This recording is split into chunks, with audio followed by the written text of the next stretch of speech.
Kung titignan mo yung pupuntahan, di ba parang malayo? Pero pag lilingunin mo yung pinanggagalingan, malayo ka na.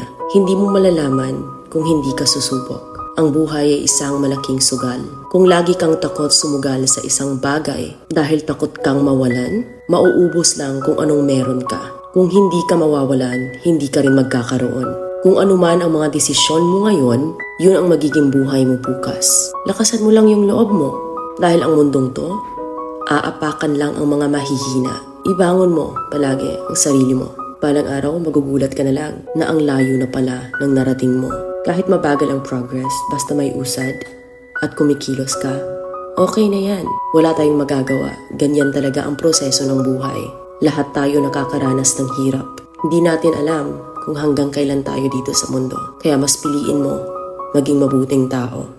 Ang pinakayaman na maituturing natin sa sarili ay ang ating mga pangarap. Kapag handa kang abutin yung mga pangarap mo, hinding-hindi ka maghihirap. Kung lagi kang may pinagdaanan sa buhay or pagsubok, pruweba lang yan na isa kang magiting na sundalo. Sa mga pagsubok, diyan ka aangat, diyan ka babaguhin. Yung tatag mo kung paano ka mag-ayos ng problema. Hindi ka magtatagal sa mundo. Lubos-lubusin mo na. Gawin mo yung mga bagay na handang iangat ang sarili mo. Huwag mong isipin yung mga sinasabi ng iba at huwag na huwag kang panghihinaan ng loob dahil lahat ng tao ay may iba't ibang desisyon at iba't ibang sitwasyon. Huwag ka lang mawalan ng pag-asa. Hindi mo naman kailangan madaliin lahat. May proseso ang bawat ganap mo sa buhay. Alam mo kung